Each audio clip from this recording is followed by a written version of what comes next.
Certes, il existe plusieurs monstres fictifs connus pour faire peur à Halloween, mais aucun n'est aussi effrayant que ceux que l'on trouve dans les profondeurs sous-marines. Avec sa peau rouge foncé, ses yeux bleus glacés et ses tentacules palmés, voici la créature du jour sur la chaîne, le calmar vampire des enfers.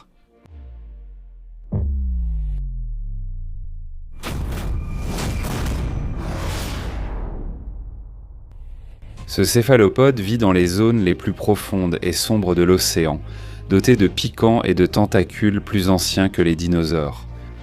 Maintenant, si tu te demandes encore si cette créature est assez effrayante, imagine simplement qu'on l'appelle le calmar vampire.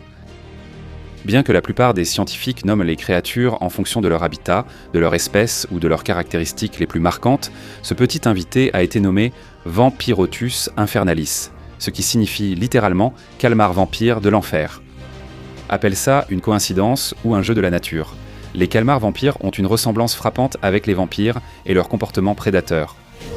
Bien que les calmars vampires soient souvent considérés comme des créatures inoffensives, dérange-les pour voir le chaos qu'ils peuvent alors provoquer.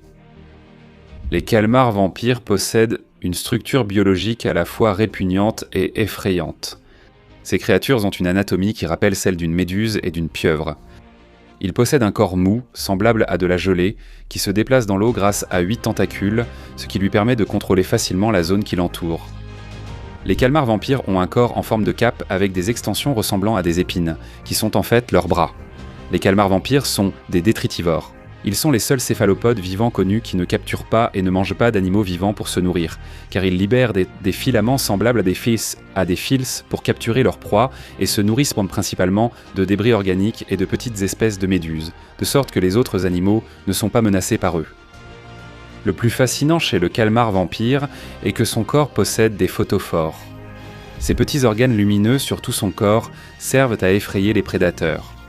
Tout comme les vampires fictifs, ils deviennent invisibles à l'œil nu sous une lumière vive, mais révèlent tout leur potentiel dans les profondeurs extrêmes de l'océan, dans l'obscurité totale. Leur taille varie de 10 à 30 cm, avec un poids d'environ 1 livre. Le calmar vampire a 2 yeux, un de chaque côté de la tête, qui sont grands, ronds comme des balles et brillent intensément. En proportion de la taille du corps, ils ont les plus grands yeux de tout le règne animal. Une autre caractéristique stupéfiante de ce calmar est qu'il possède 3 cœurs. Et bien qu'il soit appelé le calmar vampire, il n'a pas de croc. Il n'a même pas de dents d'ailleurs.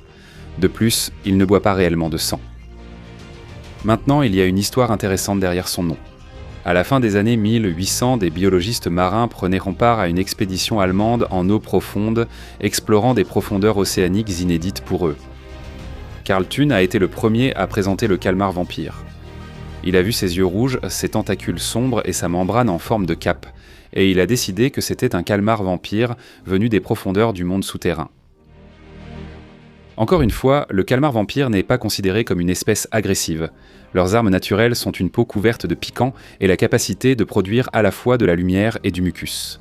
Mais celles-ci sont toujours utilisées en défense et non en attaque. Ils se nourrissent uniquement de détritus marins et ne sont ni combatifs ni territoriaux. Aucun cas de calmar vampire blessant des humains n'a été rapporté, car il faudrait en capturer un dans les profondeurs et l'ennuyer fortement, au point qu'il n'ait d'autre choix que de vous blesser pour se défendre. Les photophores font seulement partie de leur défense. De plus, ils peuvent aussi se retourner complètement comme un gant. Imaginez ça une seconde. Attendez, c'est à l'écran. En cas de rencontre avec un prédateur, le calmar vampire retourne son corps pour que ses tentacules palmés recouvrent son cou et sa tête. C'est aussi connu sous le nom de posture de citrouille ou d'ananas. Cela offre une protection supplémentaire et expose aussi les épines des tentacules. Cela donne une grande silhouette impressionnante couverte de pointes acérées, sans visage visible.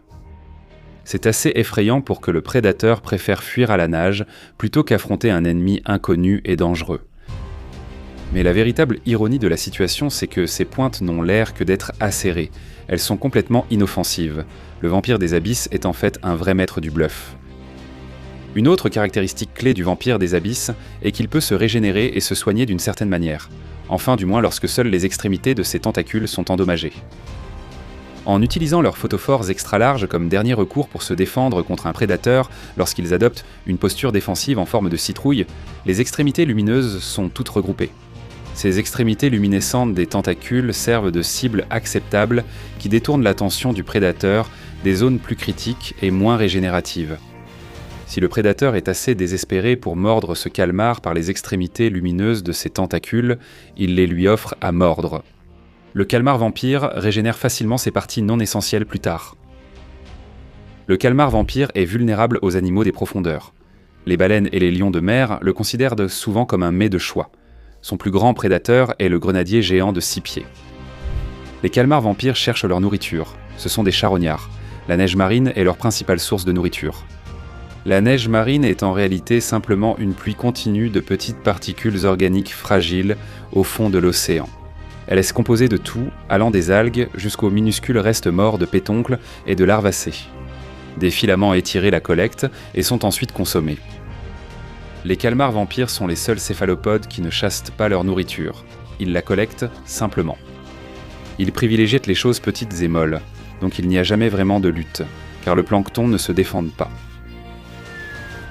Le calmar vampire, bien qu'il ressemble aux calmars et poulpes, ne projette pas d'encre. Il sécrète uniquement un mucus lumineux pour étourdir ses prédateurs. Le calmar vampire n'a ni poison ni venin. Le mucus qu'il sécrète de ses tentacules est, encore une fois, totalement inoffensif. Les calmars vampires se reproduisent en plusieurs fois, contrairement aux autres calmars et poulpes qui ne le font qu'une fois avant de mourir. La femelle du calmar vampire est connue pour incuber jusqu'à 10 000 œufs immatures dans son corps. Et comme une seule ponte contient environ une centaine d'œufs, elle doit être déposée en plusieurs fois.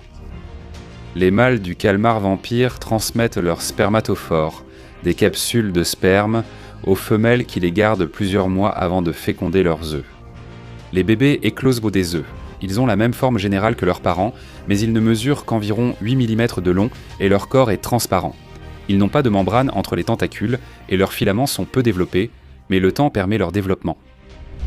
Les calmars vampires vivent à des profondeurs de 2000 à 3000 pieds, sous la surface. Ils peuvent flotter librement dans l'eau ou bien se cacher dans des grottes et des coraux. Le manque de véritables recherches rend les informations à leur sujet assez ambiguës. Comme ils vivent si profondément sous l'eau que les humains ne peuvent pas atteindre leur habitat naturel sans l'aide de sous-marins et d'appareils d'enregistrement télécommandés, personne n'a jamais étudié en profondeur le calmar vampire dans la nature. Une personne aurait beaucoup de chances de trouver un calmar vampire perdu ou blessé flottant plus près de la surface que d'habitude.